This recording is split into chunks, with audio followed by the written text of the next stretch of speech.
मुख्यमंत्री अशोक गहलोत ने उद्घाटन किया है। राजस्थान में भारतीय जैन संगठन द्वारा 37 स्थानों पर स्थापित 700 ऑक्सीजन कॉन्सेंट्रेटर का उद्घाटन किया मुख्यमंत्री अशोक गहलोत ने।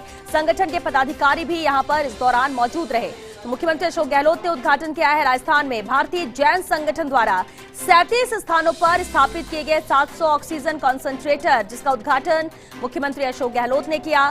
संगठन के पदाधिकारी भी इस दौरान मौजूद रहे। जिस तरह से लगातार जरूरत 3-4 दिन में सीधा लंग्स के अंदर pneumonia, high flow oxygen, ventilator की जरूरत इस बड़े रूप में हो गई कि कोई कल्पना नहीं कर सकता था। और उसी रूप में संख्या बढ़ती जा रही थी। और ये दूसरा कोरोना इतना घातक आया है जो 3-4 दिन में तो फैल जाता है, तेजी से फैल रहा है। परिवार आगे भर्ती हो रहे हैं अस्पताल के अंदर। नौजवान और बच्चे तक आने लगे जो पहले नहीं आए थे, गुजर आए थे उस वक्त में। मृत्यु दर बहुत भयंकर हो गई। पिछली बार पूरे साल भर में हम लोगों के ना 20 लोग मैक्सिमम मरे थे पर डे। कई 15, कई 10, 12, 8, 7, कई 0, कई 2, ये होती थी संख्या। इस बार तो 150, 160 तक पहुंच गए। हालात बड़े गंभीर हैं और ऑक्सीजन और दवाई हैं, क्योंकि एक साथ में ही विस्फोट हुआ। महाराष्ट्र में जो विस्फोट हुआ था, जो धारावी की आपने बात करी, बहुत अच्छा काम आपने किया। वो विस्फोट पहले महाराष्ट्र में दिखता था और पूरे देश में इस रूप में फैला एक साथ में, चाहे वो यूपी हो, मध्य प्रदेश, राजस्थान, दिल्ली, बिहार, कोई राज्य हो, कर्नाटका, तमिलनाडु, किसी को छोड़ा ही नहीं है। इस रूप में फैला कि केंद्र सरकार ऑक्सीजन पूरा कंट्रोल उनको करना पड़ा कि हम मैनेजमेंट कर पाएंगे ढंग से, क्योंकि बांटना पड़ेगा। ऑक्सीजन कमी है, हाहाकार मर गया ऑक्सीजन लेकर के। और जो कोई खबर आती है कि साहब ऑक्सीजन से आदमी इसलिए मर गया कि ऑक्सीजन नहीं है या नहीं मिली उसको। फॉर्चुनेटली राजस्थान के अंदर, पूरे देश के अंदर कभी उसका नाम नहीं आया बदनामी के अंदर। वरना जो हालात देख रहे हैं हम लोग, शमशान घाटों की खबरें आ रही है टीवी के अंदर, गंगा के किनारे जिस रूप में ऑक्सीजन से 24 लोग मारे गए कि सरकारी अस्पताल में कर्नाटका के अंदर बंद हो गया ऑक्सीजन। गोवा के अंदर 70 लोग मारे गए गोवा के अंदर ऑक्सीजन कमी से। ऐसी स्थिति इतनी बड़ी चुनौती है जिसका मुकाबला सब मिलकर ही कर सकते हैं, सब मिलकर ही कर सकते हैं, केंद्र हो या राज्य सरकार हो। अभी हमारे सामने, मैं बार बार कहता हूँ, राजस्थान के अंदर भी हमारे सामने इंसानियत होनी चाहिए सिर्फ, जो धर्म विजय निभा रही है। ना धर्म, ना जाति, ना वर्ग, ना विचारधारा, जो सामने आ जाए वो व्यक्ति है, इंसान है, उसकी हमें सेवा करनी है। उसको हम बचाएं कैसे, उसके लिए हम क्या क्या कर सकते हैं सरकारी स्तर पर, गैर सरकारी स्तर पर, वो धर्म कहता है। उस धर्म का निर्वहन करके ही हम चुनौती का मुकाबला और इस कोरोना जैसी महामारी की जो घातक रूप में आई है उस जंग को जीत सकते हैं। हम लोग जीत सकते हैं, जीतेंगे। थर्ड वेव आने की बातें होती है, उसको भी जीतेंगे। अभी तैयारी शुरू कर दी हम लोगों ने, बच्चों के लिए भी। लोग कहते हैं थर्ड वेव तो बच्चों के लिए आ गई। महाराष्ट्र के मुख्यमंत्री जी बात हो रही थी 4-5 दिन पहले, उन्होंने भी कहा कि मैं थर्ड वेव की तैयारी शुरू कर रहा हूं। तो तमाम देश के अंदर और दुनिया के अंदर जो तहलका मचा हुआ है, विकसित राज्य कहलाने वाले भी जहां उनकी स्थिति बनी पहली वेव में, अमेरिका जैसे मुल्क के अंदर, यूके के अंदर कितना लंबा लॉकडाउन हुआ, अब जाके खुला है। और जर्मनी हो, चाहे जापान हो, चाहे वो स्पेन हो, कोई मुल्क हो, यूरोप कंट्री हो, हालात बड़े गंभीर रहे हैं। और पहले तो ये शहरों तक सीमित था, गांव में तो कोई प्रवासी आ गया लॉकडाउन के दौरान तो थोड़ा बहुत वहां पे असर होता था। जो भी गांव वाले खुद रात को फैला देते थे कि ये जो बाहर से आए क्वारंटाइन हुआ है इनकी बाहर नहीं निकले, इस प्रकार के ध्यान रखते थे। इस बार जो कोरोना जो आतंक मचा रहा है गांव में घुस गया ये, और गांव में लोग समझ नहीं रहे अभी तक भी। आदिवासी क्षेत्र हमारे राजस्थान में है, उदयपुर मेवाड़ के अंदर, वो नहीं समझ पा रहे हैं। अभी भी हमारे 2 बीजेपी के, एक तो एमएलए एक एक्स एमएलए, वो भर्ती हैं, सीरियस भी हो गए। कल मैं रात को उनसे बात कर रहा था कलेक्टर से, और पूरी टीम बनवाई, मेडिकल बोर्ड बनवाया कि भाई किस प्रकार से डॉक्टर लोग मिलकर के देखें क्या कर सकते हैं इसके लिए। 4-3 हमारे पहले एमएलए कोरोना में जा चुके हैं। ये स्थिति जब बनती है तो आप सोच सकते हो कि कितनी बड़ी चुनौती रहती है सरकार के सामने। अब भी इस ढंग से करी, तमाम पॉलिटिकल पार्टियों को बुलाया, सेकेंड वेव आई तब भी, पहली वेव आई तब मार्च 20 के अंदर बुला लिया सबको, सब धर्मगुरुओं को बुलाया अलग, तमाम रिटायर्ड डॉक्टरों को, प्राइवेट मेडिकल वालों को बुलाया, एनजीओ और एक्टिविस्ट को बुलाया, बातचीत करी। उसका फायदा ये रहा कि मैंने नारा दिया, कोई भूखा नहीं सोएगा, आपस में एक दूसरे की इमदाद करो, मदद करो। राजस्थान सतर्क है, और मुझे खुशी है कि पूरे प्रदेशवासियों ने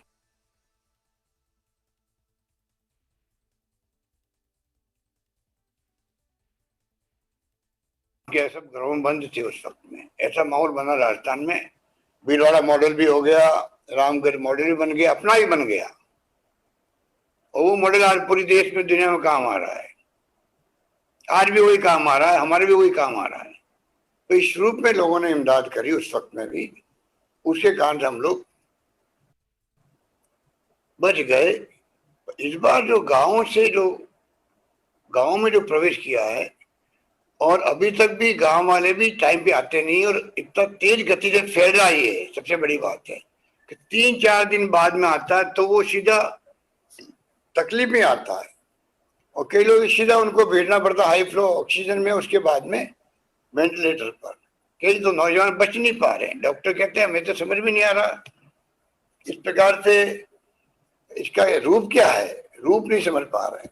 ऐसी स्थिति बनती है।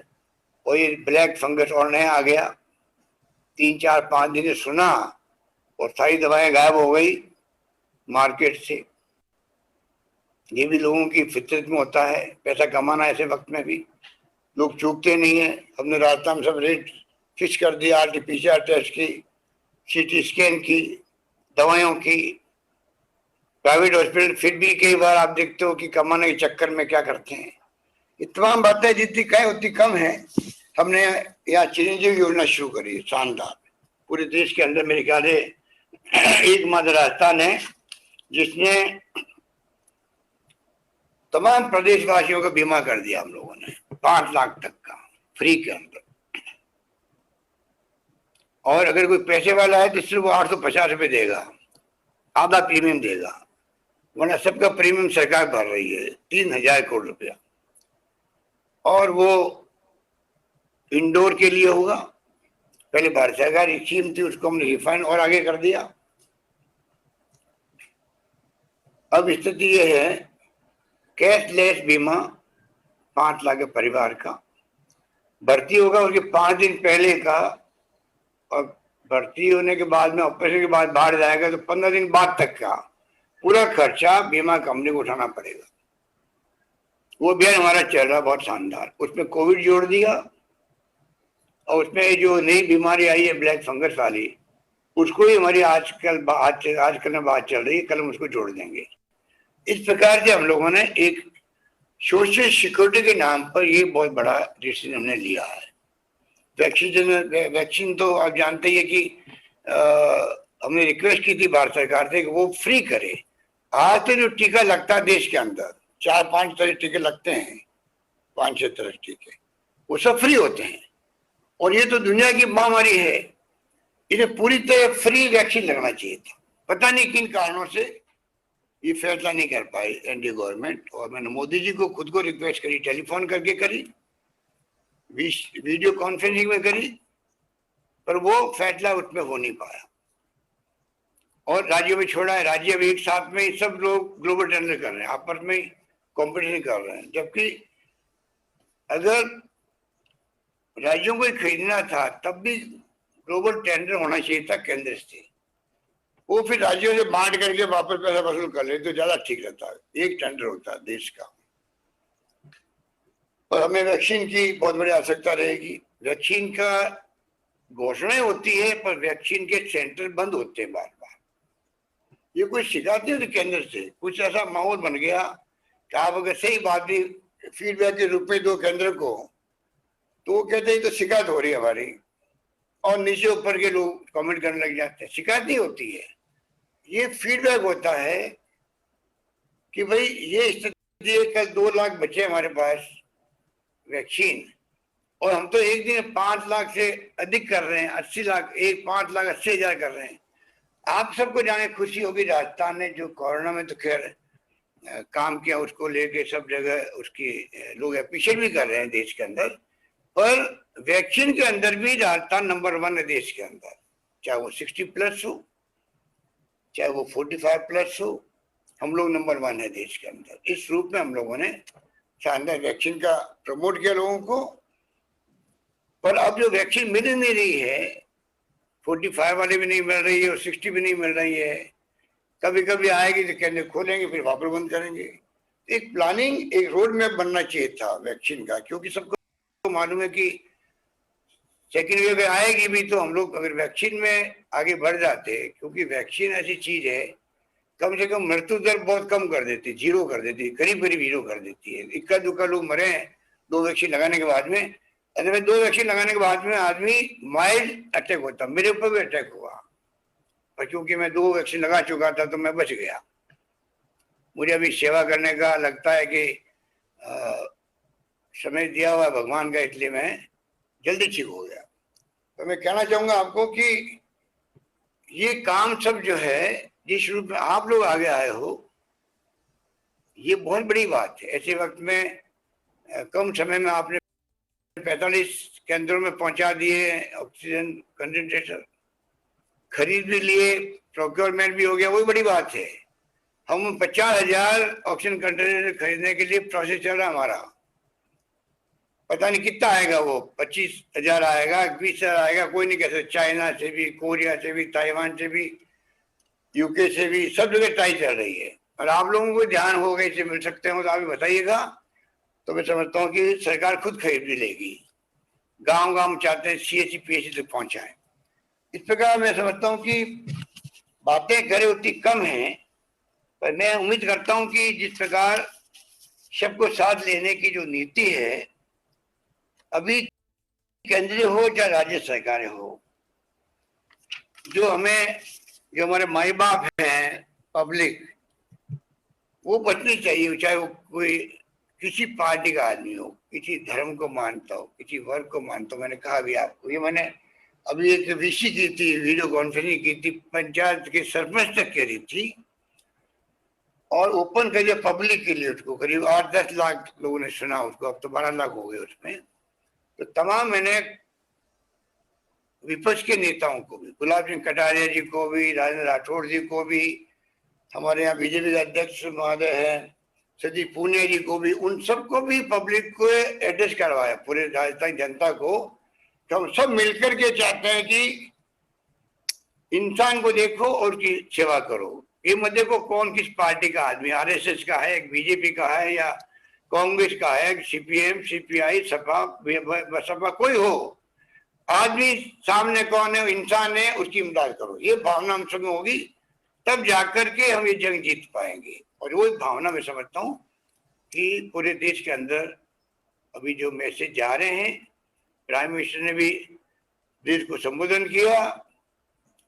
प्राइम मिनिस्टर ने पहली वेव में भी किया था संबोधन। पूरे देश के अंदर करीब 5-6 VC की हम लोगों के साथ में अच्छा तारतम्य था। इस बार मैंने प्रधानमंत्री जी को रिक्वेस्ट करी है कि आप लगातार राज्यों से मुख्यमंत्री के थ्रू फीडबैक ले तो ज्यादा और अच्छे लगे काम कर पाएंगे। कल ही उनका टेलीफोन आया प्रधानमंत्री जी का, तब भी मैंने राजस्थान के हालात बताए उनको। आज गृह मंत्री जी का फोन आया, तब भी मैंने उनको हालात बताए। और मुझे खुशी है कि कल प्रधानमंत्री जी ने जो वादा किया था कि मैं ऑक्सीजन के लिए आपके लिए कुछ करूंगा, क्योंकि ऑक्सीजन बहुत बड़ी तकलीफ राजस्थान में है। मैंने कहा अब तो पेशेंट की संख्या हर राज्य में है, उसके अकॉर्डिंग टू बांट दीजिए, हमें कोई शिकायत नहीं रहेगी। हमें ईस्ट से मिल रही है, उड़ीसा से और बंगाल से, वहां से लाना बहुत मुश्किल है। मैं चाहूंगा गजेंद्र सिंह जी बैठे हुए हैं, ये भी थोड़ा ताकत लगाए वहां दिल्ली के अंदर कि इतने बड़े राजस्थान में वहां से आना संभव नहीं है।